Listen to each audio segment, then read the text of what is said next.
নমস্কার, আমি বন্দনা। আমার কিচেনে আপনাদের সবাইকে স্বাগত জানাই। আবারও এসে হাজির হয়েছি মাছ দিয়ে কাঁচকলার ঝোলের একটি রেসিপি নিয়ে। আজকের রেসিপি শোল মাছ দিয়ে বা কাঁচকলা দিয়ে শোল মাছের ঝোল।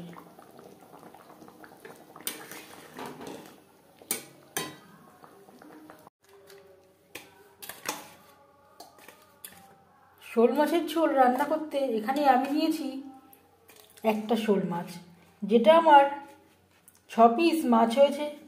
মাথা আমি ফালি করে নিয়েছি। মাছ কেটে আমি পরিষ্কার করে ধুয়ে নিয়েছি। সবার প্রথমে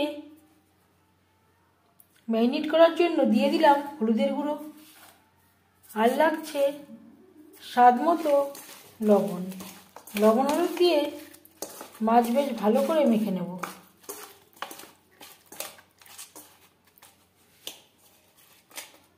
তেল আমি গরম করে নেব। তেল আমি গরম করে নিয়েছি। আমি রান্নাটা করবো রিফাইন অয়েলে। আপনারা চাইলে যে কোনো কুকিং অয়েলে করতে পারেন। এবার দিয়ে দিলাম লবণ হলুদ মেখে রাখা মাছ।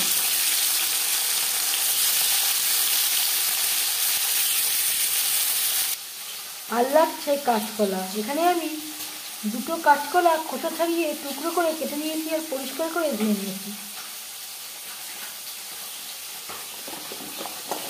এভাবে একটু হলুদ মেখে নেব। এই রান্নাতে আমি আদা রসুন পেঁয়াজের ব্যবহার করছি না, আলুর ব্যবহার করছি না। আপনারা চাইলে পরিমাণ মতো কাঁচকলার সাথে আলুর ব্যবহারও করতে পারেন। একটা সাইড ভাজা হয়ে গেলে অপর সাইডটা উল্টে দেবো।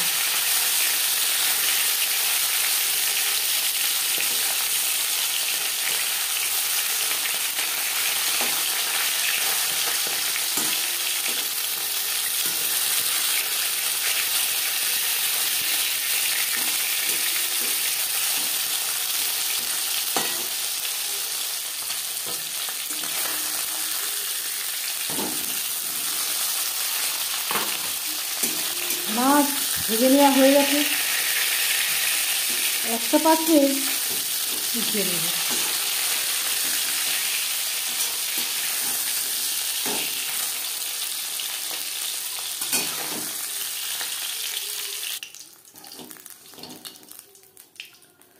মাছ ভেজে নেওয়া তেলে দিয়ে দিলাম গোটা জিরে। 15-20 সেকেন্ড জিরে ভেজে নেওয়ার পর দিয়ে দেব টমেটো। এখানে আমি 2টো টমেটো বেটে নিয়েছি। আর লাগছে হলুদের গুঁড়ো, জিরের গুঁড়ো, ধনের গুঁড়ো। এখানে আমি ভাজা জিরে ও ধনের গুঁড়ো ব্যবহার করলাম। যদি আপনাদের কাছে ভাজা জিরে ও ধনের গুঁড়ো না থাকে, তার পরিবর্তে দোকান থেকে কেনা জিরে ও ধনের গুঁড়ো ব্যবহার করতে পারেন। আর লাগছে স্বাদ মতো লবণ। আর দিয়ে দেব মশলা ধোয়া জল।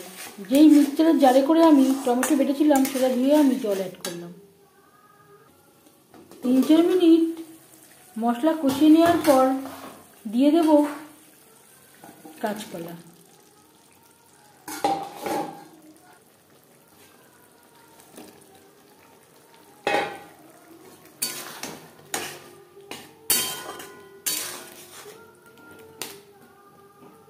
চার 5 মিনিট মশলার সাথে কাঁচকলা কষিয়ে নেব। আর লাগছে চেরা কাঁচা লঙ্কা। এখানে আমি 5-6টা ছোটো সাইজের কাঁচা লঙ্কা চিড়ে অ্যাড করলাম। মশলার সাথে কাঁচকলা 4-5 মিনিট রান্না করে নেওয়ার পর দিয়ে দেবো জল। জল কতটা অ্যাড করবেন সেটা সম্পূর্ণ নির্ভর করছে আপনার উপর।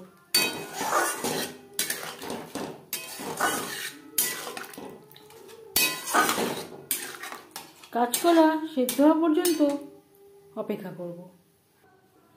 গ্রেভির সাথে কাঁচকলা বেশ ভালো করে সুসিদ্ধ হয়ে গেছে। কাঁচকলা সেদ্ধ হতে একেবারেই সময় লাগে না।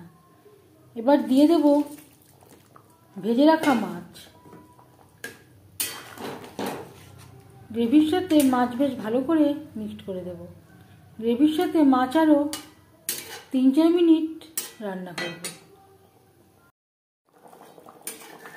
4-5 মিনিট রান্না করে নেওয়ার পর এবার যাচ্ছি ফাইনাল স্টেপে। দিয়ে দেব 1 চামচের 3 ভাগের 1 ভাগ গোলমরিচের গুঁড়ো বা ব্ল্যাক পেপার পাউডার, আর দিয়ে দেব ধনেপাতা কুচি। এই পর্যায়ে আপনারা চাইলে ভাজা জিরের গুঁড়ো অ্যাড করতে পারেন। গোলমরিচের গুঁড়ো ও ধনেপাতা কুচি গ্রেভির সাথে বেশ ভালো করে মিক্সড করে দেব। গ্যাসের ফ্লেমটা বন্ধ করে দেব। 10 মিনিট ঢেকে স্ট্যান্ডিং টাইমে রাখবো। মাছের ঝোলের রেসিপিটি কেমন লাগলো অবশ্যই জানাবেন কমেন্টের মাধ্যমে। যদি এই রেসিপিটি ভালো লেগে থাকে লাইক করবেন, শেয়ার করবেন, সাবস্ক্রাইব করবেন আমার চ্যানেলটিকে, বেল আইকনটা প্রেস করে দেবেন। যখন আমি নতুন ভিডিও আপলোড করব তার নোটিফিকেশান সবার আগে আপনার কাছে পৌঁছে যাবে। আপনারা সবাই অনেক অনেক ভালো থাকবেন। এই ভিডিওটি দেখার জন্য ধন্যবাদ।